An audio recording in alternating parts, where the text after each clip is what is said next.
everyone, here's a video I've been meaning to do for quite some time now. I had to find some balloons. The topic is specifically about the overwhelmed hospitals from the effects of COVID essentially in the last 2 years, and the claim that it overwhelms hospitals and ICU beds. I'd like to point out just some numbers as much as I can to help understand in which way COVID is contributing to hospitals getting overrun. Every country has different statistics. Every country also has different lifestyles, which means that statistics change due to that in every different country. So what I've decided to do is use Canada as an example, and I used death figures from 2019. Quick Google search away to find it. I'm going to use this cup to represent the hospital system in Canada. Now, we can think of it as one hospital, or we can just think of it cumulatively of all the hospitals.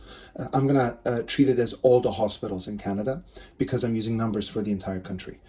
And also, I will be averaging a lot of the numbers so that it's just a bit easier to understand. So deaths in Canada have been steadily going up. Canada is about 300,000 deaths per year count right now, right just under actually, and steadily going upward.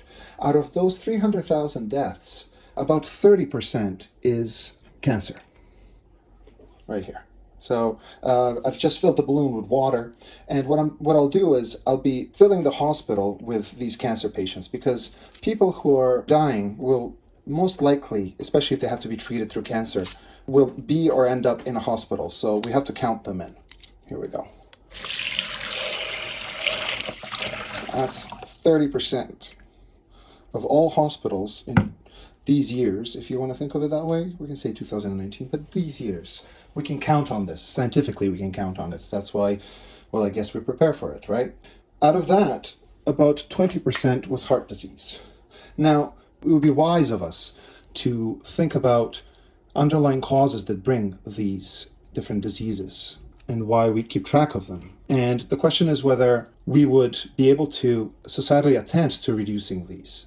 One of the common arguments that I hear is that comparing COVID to heart disease or cancer or any other diseases like this is a false equivalency. And I've realized that false equivalency, it only checks out if you're comparing these diseases in terms of whether they're airborne or not.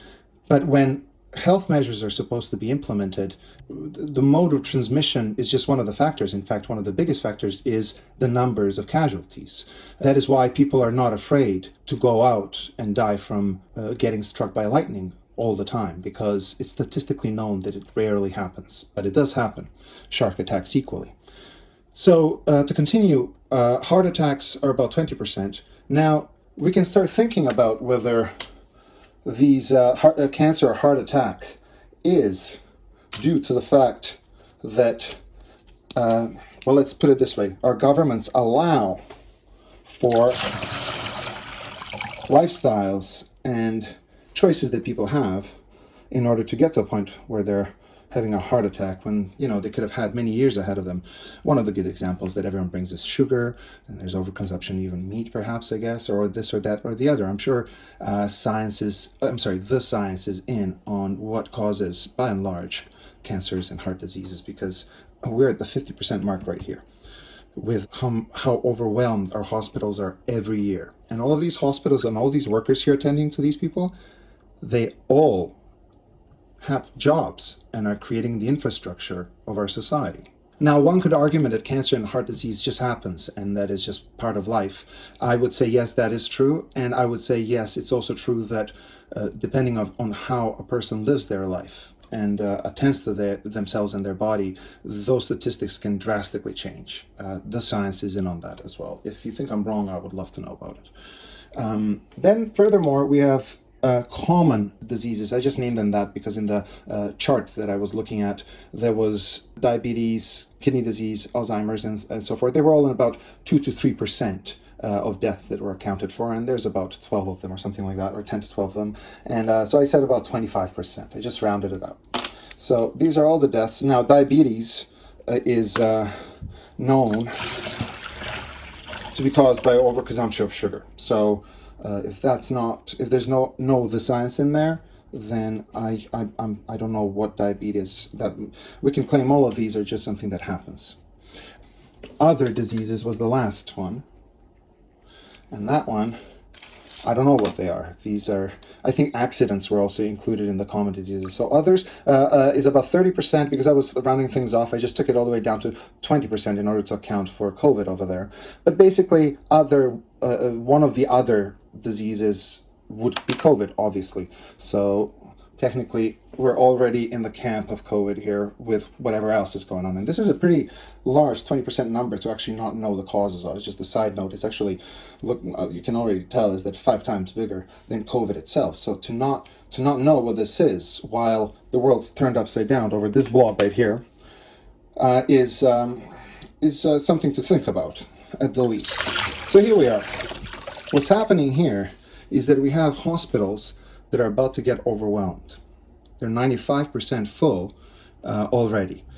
Now one can claim we can just build more hospitals and just add more buckets, which would be great, actually, if we want to allow people to enjoy their lives and take their chances and, jump off squirrel suits for that matter, which this is those statistics are right in here.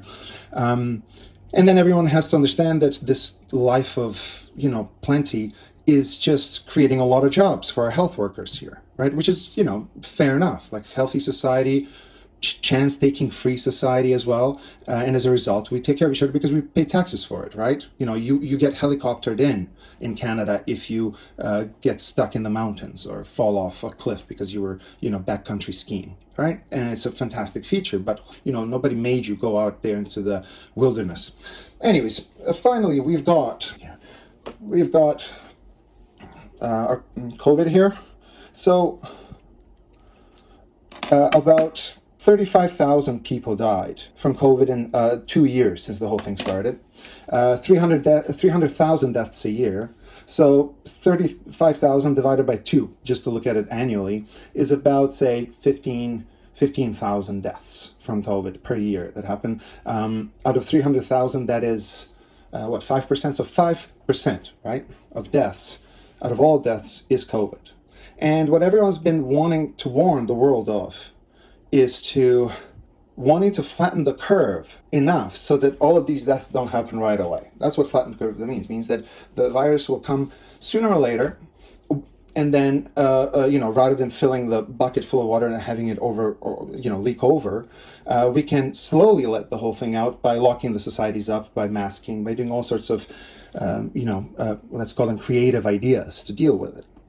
Now, the main thing that came into the picture was the solution that was proposed, which was the vaccines, which was meant to actually completely take this number out of the picture entirely. Now, let's also make a note that there is research out there, I can link it down below, but you can Google it, it's not hard to find, that about 75 to 85% of these COVID deaths were actually people who were in this previous camp. Those were the people with 3 comorbidities, and those are the 3 things out of this group, who technically were already on their way out. Now, everybody has a friend who was superbly healthy and actually died from COVID, and those numbers, and this is on both sides of the aisle, something that's not disputed, those numbers are actually probably like a few drops compared, well, not drops, let's say a little leak. And that leak is the price that the entire world is paying right now. So let's assume that the vaccines actually promise to take this 5% of deaths out of the circulation, of the death circulation, and save the hospitals from overflowing. The reality is that about 50% of hospitals are filled with vaccinated, which there's straight up data for as well, on both sides of the aisle, undisputed. And that half of these people who got vaccinated would fill up the hospitals. And that is what it all is. It's a numbers game. So the claim is that the vaccine will reduce the percentage of the chance of a person ending up in the hospital. So let's say if it wasn't 50% out of here that were vaccinated, it would be 40% that would be not overwhelming the system. Now, we can also make the same claim about diabetes, because diabetes is actually very similar in percentage to COVID. It's just under, it's about 4%. You could say the same thing about diabetes and sugar and say, well, if we didn't allow for a population to consume sugar too much, then we would reduce the percentage of the deaths of diabetes from 50% to 40%, for example. So what has happened is that we have put our entire attention across the whole globe to attend to the 50% of this 5%, so about 2.5% of deaths that are happening, and stop life from being normal, creating a completely new normal over this. And my question to everyone is, why? Why did we do that? Why do we have a bucket full of water and our intention is on half of this? And our intention is on just one product solution. That's another argument, is that if you lose weight, if the nation loses weight, because not everybody knows, but the research is out there. If you know how to read research papers, the research is out there is that people who lose weight will actually also reduce their chances of being in this bubble. Because, and that goes for not smoking, that goes for being healthy in general. And you see what's happening here is that we're talking about health right now, which is how do we find lots of solutions to reduce this number just in general, right? That's what health is about, right? So basically for COVID, there is hundreds of different solutions that we could mandate for. We can tell people, we can make people lose weight, not just that they wouldn't die from heart attack, but just that they wouldn't die of COVID, right? And the mandate seems to be revolved around a very small niche of solutions. In fact, it's all predicated on social isolation and in taking a specific medical product, the vaccine, which is manufactured by many different companies who have a lot of, obviously, stakehold in this. So my final question to everyone is, as we add these casualties, how much out of this percentage of deaths that we get annually should we pay attention to through legislatures, through different mandates? And how much of these deaths should be left for people to decide upon? Because if we're going to make mandates over 5% of less of deaths over COVID, then shouldn't we do the same for the rest? Or if you think of it opposite, if we're not mandating this lifestyle, and this is freedom of choice world, then why are we mandating this? Is the only argument left because it's airborne? Is that the only argument that is left? And if it is, why is that argument of it being airborne taken over the numbers of deaths as a parameter? For Canada, actually, it's good that this bucket didn't overflow, because the whole idea was not to overflow the hospital system. So numbers stayed low. That's for both vaccinated and the unvaccinated. Now, for countries that have let the virus rip, this amount of deaths would probably go from the 5% into half more, like in Sweden, or twice as more, like in the US, or even up to 3 times more, which would be 15%, like is happening in some European countries and other places in the world.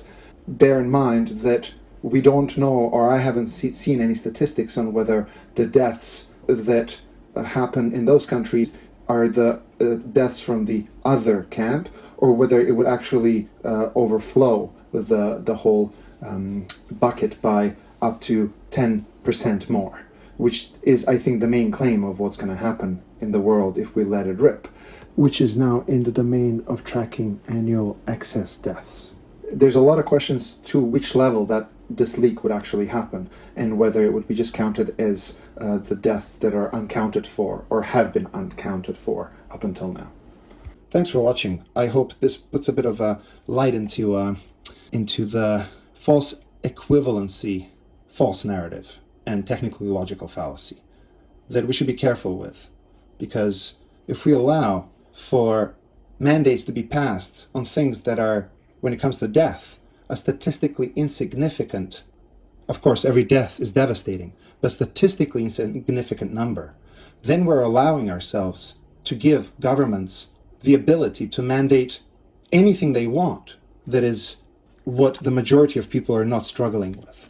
And that's a slippery slope world to be in. Please be careful out there with this one. Thank you for listening.